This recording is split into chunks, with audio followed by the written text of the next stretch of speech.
Hello friends, welcome back to PG diploma academy. So friends, आता important questions कोणकोणते आहेत या युनिट मधले?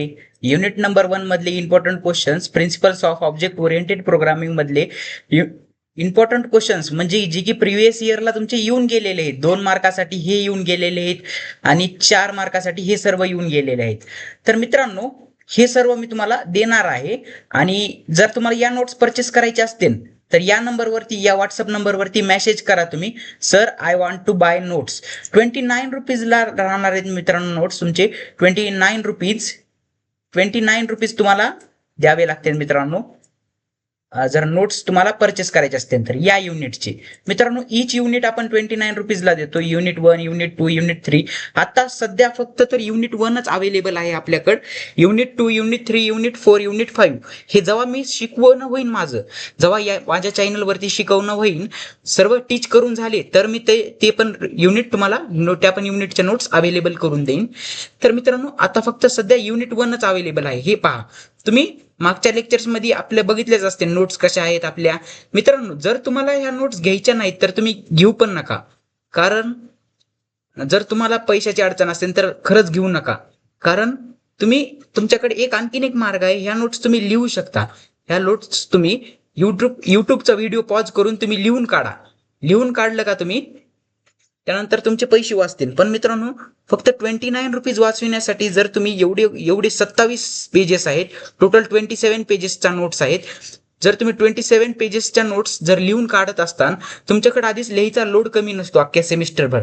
लिहायचा लोड कमी नसतो अख्ख्या सेमिस्टरभर. तुम्हाला असाइनमेंट्स लिहावं लागतात, तुम्हाला मॅन्युअल्स लिहावं लागतात, तुम्हाला काही मायक्रो प्रोजेक्ट्स दिले तर ते करावे लागतात. म्हणून म्हणत आहे मित्रांनो, जर मी तुम्हाला हे पाठविलं तुमच्या तुम्ही मला व्हॉट्सअप चॅनलवरती, सॉरी व्हॉट्सअप नंबरवरती त्या माझ्या मेसेज करा. तुम्हाला नोट्स घ्यायचे असेल तर मी तुम्हाला पेमेंटची कशी कशी प्रोसिजर आहे ती सांगतो. ती प्रोसिजर केल्यानंतर तुम्हाला त्याच व्हॉट्सअप नंबरवरती मी तुम्हाला ज्याच्यावरून तुमचा मेसेज मला आलेला आहे त्याच्यावरतीच मी तुम्हाला ही पीडीएफ सेंड करेन. पीडीएफ फॉर्मॅटमध्ये तुम्हाला सेंड करेन. सो फ्रेंड, जसं की मी तुम्हाला सांगितलं की 29 रुपीज मध्ये तुम्हाला भेटणार आहेत नोट्स, आणि इच युनिटसाठी तुम्हाला 29 रुपीज हे पे करावे लागतील. तर आता मित्रांनो बघूया तुम्हाला या युनिटमध्ये काय काय भेटणार आहे. मित्रांनो, सर्व टॉपिक्स तुमचे सिलेबसचे कव्हर केलेले आहेत. काही प्रोग्राम्स असे राहिलेले आहेत आणि ते गोष्टी मी युनिट नंबर 2च्या सुरुवातीला घेऊन टाकेन किंवा युनिट नंबर 2 सोबत घेऊन टाकेन. त्याची काळजी तुम्ही करू नका. बाकी सर्व गोष्टी आपण घेतलेल्या आहेत. हिस्ट्री घेतली, पीओपी ओओपी घेतल्या, कमेंट आउटलाईन्स घेतल्या, त्यांचे प्रोग्राम्स घेतले, पीओपीचे कॅरेक्टरिस्टिक्स, ओओपीच्या कॅरेक्टरिस्टिक्स, हे सर्व गोष्टी घेतल्या. ऍडव्हान्टेज, डिसएडव्हान्टेज, ऍप्लिकेशन्स, डिफरन्स घेतला.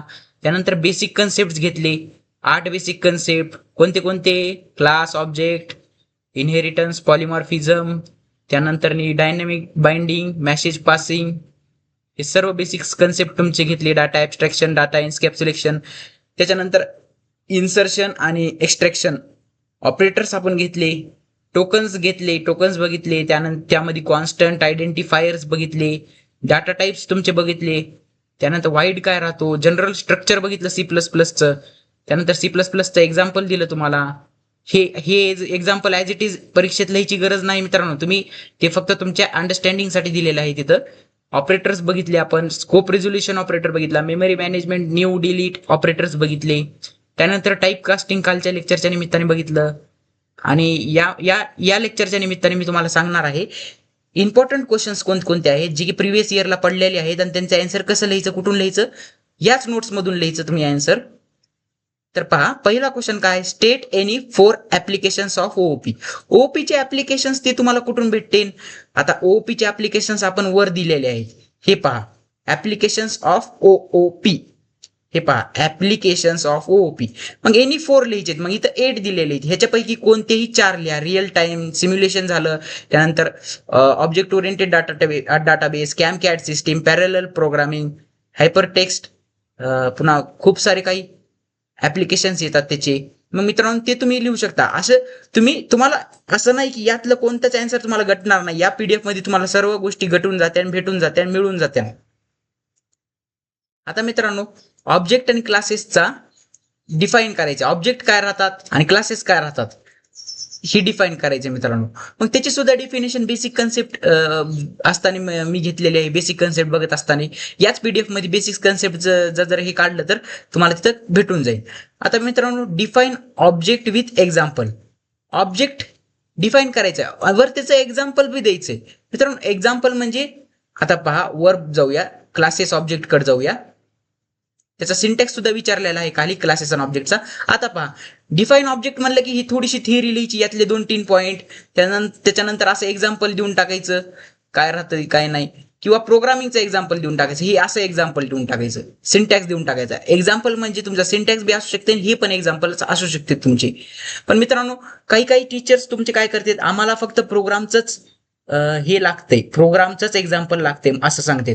मग जसं तुमचे टीचर्स सांगतात तसं तुम्ही करा, जसं तुमचे कॉलेजचे टीचर्स, कारण की पेपर चेक तर तेच करणार आहे शेवटी युनिट टेस्टची, बरं का. फायनल मध्ये तुम्ही तसंही लिहिलं तरी चालते, पण असं माझ्या हिशोबाने तर तुम्ही सिंटॅक्सच लिहून या एक्झाम्पल मध्ये, किंवा प्रोग्राम लिहून या एखादा क्लासेसचा. मग क्लासेसचा आणि ऑब्जेक्टचा प्रोग्राम तर मी आणखीन घेतलेला नाही, फक्त थिअरी घेतलेली ह्याचीच. कधी घेणार आहे, युनिट नंबर 2 मध्ये मी घेणार आहे मित्रांनो. हे तुम्हाला समजेल, ही थिअरी हे वगैरे वगैरे. आता ह्याचा सिंटॅक्स विचारलेला आहे क्लासेसचा, मग हा सिंटॅक्स तुम्ही खाली लिहू शकता, 2 मार्कासाठी विचारलेला आहे. कुठं पहा, खाली दिलेला आहे, हे पहा सिंटॅक्स कुठे गेला, हा, syntax of classes, class declaration साठी. मग त्या ठिकाणी तो सिंटॅक्स लिहायचा क्लासेसचा. List any basic concept of OOP. आता बेसिक कन्सेप्ट कोणते झाले, object, classes, data abstraction, data encapsulation, त्यानंतर तुमचं पॉलिमॉर्फिझम झालं, इनहेरिटन्स झालं, त्यानंतर डायनामिक बाइंडिंग, मेसेज पासिंग, हे सर्व गोष्टी तुमच्या बेसिक कन्सेप्ट झाली. मग किती लिहायचे बेसिक कन्सेप्ट 2 मार्कासाठी? कोणतेही 4 लिहिले तरी चालते, पण तुम्हाला जर आटी माहिती असते तर आटी लिहा, इम्प्रेशन तुमचा चांगला पडेल. डिफरन्स बिटवीन सी आणि सी प्लस प्लस. सर तुम्ही आम्हाला ओओपी आणि पीओपीचा डिफरन्स सांगितलाय, पण सी आणि सी प्लस प्लसचा सांगितला नाही मित्रांनो. असं जर तुमच्या मनात प्रश्न असेल तर मित्रांनो, ओओपी आणि पीओपीचा डिफरन्स हे तुम्हाला 4 मार्कासाठी येतो, आणि इथं 2 मार्कासाठी येऊ शकतो, 2 पॉईंट लिहिला. पण इथं कसा आलाय, सी आणि सी प्लस प्लसचा. मग तिथं तुम्ही ओओपी आणि सी प्लस प्लस, आता ओओपी म्हणजे काय, सी प्लस प्लस, आणि पीओपी म्हणजे काय, सी लँग्वेज. मग तिथं तुम्ही ओपी आणि पीओपीचा डिफरन्सचे 2 पॉईंट तुम्ही लिहू शकता, ह्याचेच 2 पॉईंट तुम्ही तिथे लिहू शकता. कोणते पण एनी 2 पॉईंट म्हणत आहे ना, कोणते पण 2 पॉईंट तुम्ही इथे लिहू शकता, जेणेकरून काही अडचण येणार नाही. पा, POP stand for procedure oriented, OP stand for, इथं काय राहतं, इम्पेसिस ऑन डुईंग थिंग, इथं काय राहतं, focus is on data rather than procedure. मग मित्रांनो, पीओपी कशात येते, इथं ह्याच्यात काय आहे, सी लँग्वेज, ह्याच्यात सी प्लस प्लस. ह्याचे पॉईंट तिथे लिहिले तरी चालतील मित्रांनो. आता इथं सी आहे आणि इथं सी प्लस प्लस आहे समजा, मग इथं जर हा पॉईंट तुम्ही लिहिला तर चालला असं. सी मध्ये काय असते, टॉप डाऊन अप्रोच असते, सी प्लस प्लस मध्ये बॉटम अप. मग हे काही चुकीची गोष्ट राहील का मित्रांनो, ओपी आणि पीओपी साठी आणि सी आणि सी प्लस प्लस साठी दोन्हीसाठी सारखीच गोष्ट राहील. सी मध्ये टॉप डाऊन आणि सी प्लस प्लस मध्ये bottom up. C plus plus काय ओपी लँग्वेज आहे आणि सी काय पीओपी लँग्वेज आहे, सारखंच आहे मित्रांनो. तेच पॉईंट तुम्ही इथे लिहिले तरी चालतील. त्यानंतर explain input operator. Input operator म्हणजे कोणतं, एक्स्ट्रॅक्शन ऑपरेटर. हे ऑपरेटर एक्स्ट्रॅक्शन, इनपुट ऑपरेटर म्हणजे एक्स्ट्रॅक्शन, आणि आउटपुट ऑपरेटर म्हणजे इन्सर्शन ऑपरेटर. हे तुम्हाला मी मागे सांगितलेलं आहे, आणि त्याची थिअरी सुद्धा वर दिलेली आहे. Right any 4 features of OOP. 4 features ओओपीचे लिहायचे आहेत, ऍप्लिकेशनच्या वरच फीचर्स आहेत. त्यानंतर कोणतेही 4 डाटा टाईप सी प्लस प्लसचे लिहायचे आहेत. कोणते लिहिता, इंटिजर, फ्लोट, कॅर, डबल. हेच तुम्ही त्यांची बाईट साईज विचारली तर इंटिजरची 2, कॅरची 1, फ्लोटची 4 आणि डबलची 8 बाईट असं लिहून टाका. ऑपरेटर्स विचारले, काल परवाच्याच लेक्चरमध्ये मी ऑपरेटर्स घेतले. सी प्लस प्लसचे ऑपरेटर्स तुम्ही लिहू शकता इथं, ह्याच्यामधले कोणतेही 4 ऑपरेटर्स तुम्ही लिहू शकता. तर मित्रांनो, खूप बेसिक सर्व गोष्टी तुम्हाला या नोट्समध्ये भेटून जातील, या सर्व गोष्टी नोट्समध्ये भेटून जातील. त्यामुळे नोट्स परचेस करा, हलगर्जी करू नका. State any 4 object oriented programming language. पहा मित्रांनो, वर बघितलं तर ऑब्जेक्ट ओरिएंटेड प्रोग्रामिंग लँग्वेज कोणत्या आहेत आणि प्रोसिजर ओरिएंटेड कोणत्या आहेत. आता इथं विचारताना प्रश्न कसा विचारलाय, स्टेट एनी 4 ऑब्जेक्ट ओरिएंटेड, पण मी तुम्हाला देताना procedure oriented 4 programming language procedure oriented कोणते आहेत त्या सुद्धा दिलेल्या आहेत, आणि 4 प्रोग्रामिंग लँग्वेज ऑब्जेक्ट ओरिएंटेड कोणते आहेत त्या सुद्धा दिलेल्या आहेत. आता विचारलं काय प्रश्न, ऑब्जेक्ट ओरिएंटेड, मग तुम्ही कोणत्या लिहिणार, ह्या 4, सी प्लस प्लस, जावा, पायथॉन, सी शार्प, असं तुम्ही लिहिणार. मग तिथं तुम्हाला फुल मार्क भेटून जाते मित्रांनो. या या युनिटवरचे क्वेश्चन्स 2 मार्कावरचे इतकेच. आता आणखीन 4 मार्कावरचे क्वेश्चन, 6 मार्कावरचे क्वेश्चन्स ते येऊ शकत नाहीत. फक्त याच्यातलाच एखादा 6 मार्काला विचारला जाऊ शकतो.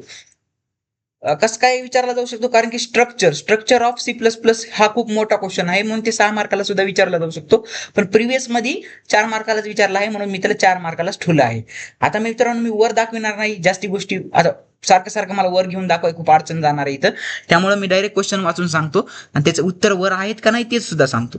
Describe concept of data type conversion type conversion कालच्याच लेक्चरमध्ये घेतलं आपण. टाईप कन्व्हर्जन लेक्चर नंबर 15 का 14 मध्ये घेतलं आपण. हो, 15 मध्ये घेतलं वाटतं. त्यानंतर स्कोप रिझोल्युशन ऑपरेटर आणि मेमरी रिझोल्युशन ऑपरेटर हे काय, ह्यांचं काय लिहायचंय?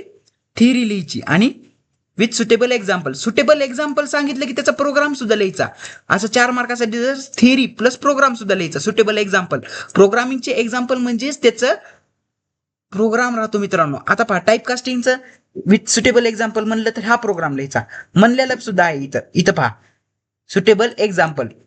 मग एक्झाम्पल मध्ये हे प्रोग्राम आणि हे प्रोग्राम, इम्प्लिसिट आणि एक्सप्लिसिट दोन्हीचे वेगवेगळे प्रोग्राम लिहून टाकायचे, जेणेकरून तुमचा एकही मार्क कुठं खाणार नाही. कोणी टीचर तुमचा एकही मार्क खाऊ शकत नाही मित्रांनो तशा बाबतीत. मेमरी, आता हो का, हा एक्झाम्पल लिहायचा कुठं? तुमचा स्कोप रेझोल्युशन ऑपरेटर लिहिताना आणि मेमरी मॅनेजमेंट लिहिताना हा एक्झाम्पल लिहायचा. त्यामुळं प्रत्येक, मी या नोट्समध्ये तुम्हाला सांगत आहे ना मित्रांनो, सिंटॅक्स दिलेले आहेत तुम्हाला, प्रोग्राम्स तुम्हाला टाईप करून दिलेले आहेत, एक्सप्लेन करून सांगितलेले आहेत. लेक्चर बघा एक्सप्लेनेशनसाठी, प्रोग्राम्ससाठी नोट्स बघा. इन्सर्शन आणि एक्सट्रॅक्शन ऑपरेटरचा यूज आणि त्यांचे एक्झाम्पल, त्यांचा प्रोग्राम लिहायचा. यूज सुद्धा सांगितलेला आहे आणि त्यांचे प्रोग्राम सुद्धा करून दाखवलेले आहेत. त्यानंतर डिफरन्स लिहायचंय ओपीचा. इथं 4 पॉईंट लिहायला सांगितले, पण 4 पेक्षा जास्ती लिहिले तर काही बिघडेल का मित्रांनो? नाही. 4 पेक्षा आगाऊ 2-3 पॉईंट लिहा. कारण की मित्रांनो, तुमचे मार्क फुल भेटण्याचे चान्सेस तिथं वाढतात जेव्हा तुम्ही जास्ती पॉईंट लिहिता. Example, explain the rule of naming variables. व्हेरिएबलचं नाव डिफाईन करण्यासाठी आयडेंटिफायरचे रूल्स आहेत. ते आयडेंटिफायरचे 4 रूल्स तुम्ही इथं लिहू शकता. 4 ते 5 रूल्स आहेत, ती लिहून टाका. Write C++ program to find whether the given number is even or odd. आता हा प्रोग्राम तुम्हाला कुठं भेटेल? हा प्रोग्राम तुम्हाला आपल्या नोट्समध्ये भेटणार नाही. हा प्रोग्राम मी तुम्हाला सेकंड युनिटच्या सुरुवातीला सांगेन. सुरुवातीला म्हणजे आता इथून पुढे सेकंड युनिट सुरुवात करून टाकूया आपण. आणि सेकंड युनिटची सुरुवातीला मी काय करतो, उद्याच्या लेक्चरमध्ये येईन, त्या लेक्चरमध्ये लेक्चर नंबर 16 देतो. तर या लेक्चरमध्ये आपण काय करूया, हे program write C program finding area of rectangle. Area of सर्कलचा आपण बघितला होता, पण एरिया ऑफ रेक्टँगलचा बघितला का नाही? Accept length and breadth from युजरकडून लेंथ अँड ब्रेथ एक्सेप्ट करायची. त्यानंतर काय करायचे, कॅल्क्युलेट करायचे एरिया. आणि तिसरा काय करायचं, डिस्प्ले करायचे रिझल्ट. एरिया कॅल्क्युलेट करायचे आणि तिसऱ्यांचे डिस्प्ले करायचे रिझल्ट. हा प्रोग्राम एक घेणार आहोत आणि हा प्रोग्राम एक उद्याच्या लेक्चरमध्ये. State the use of scope resolution operator with example. आता स्कोप रेझोल्युशन ऑपरेटर इथे सेपरेटली विचारला आहे. वर कसा विचारला होता, मेमरी मॅनेजमेंट सोबत. आता इथे सेपरेटली विचारला आहे, म्हणून सेपरेटली एक्सप्लेन करून सांगायचं. तुमचं लिहिण्याची पद्धत कशी असली पाहिजे? स्कोप रेझोल्युशन ऑपरेटर तुम्हाला विचारला आहे, जसं मी तुम्हाला इथं दिलेलं आहे तसंच लिहा.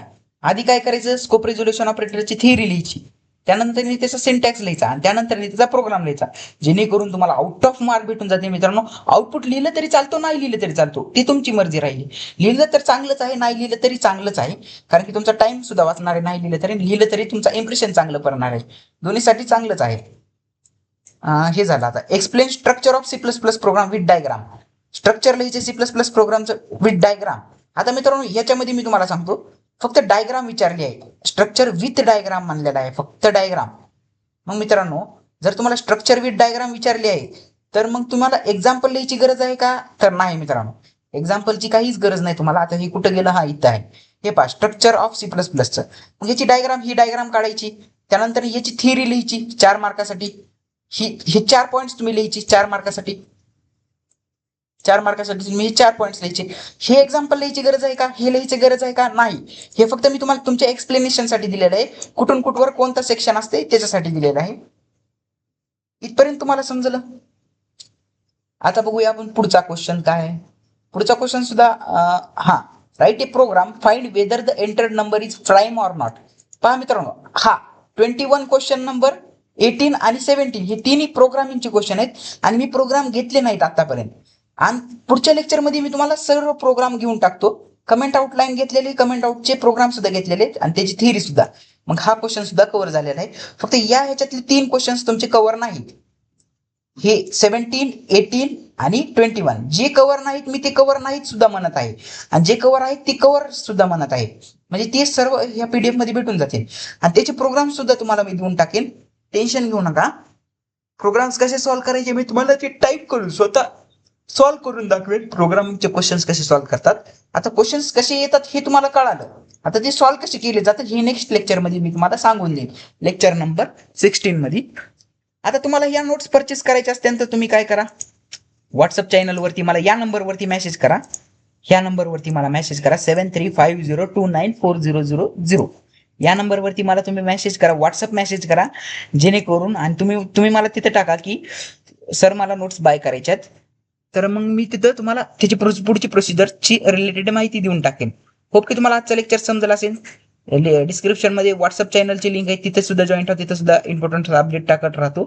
होप की तुम्हाला आजचं लेक्चर समजलं असेल तर लाईक करा, शेअर करा, जास्तीत जास्त मित्रमैत्रिणींपर्यंत इम्पॉर्टंट क्वेश्चन्स पोहोचवा. आणि फक्त मी नोट्सचे चार्जेस घेत आहे, लेक्चरचे चार्जेस घेत आहे का नाही. लेक्चर्स तुम्हाला फ्रीमध्ये देत आहे, नोट्सचे चार्जेस घेत आहेत हे लक्षात राहू द्या. Bye bye.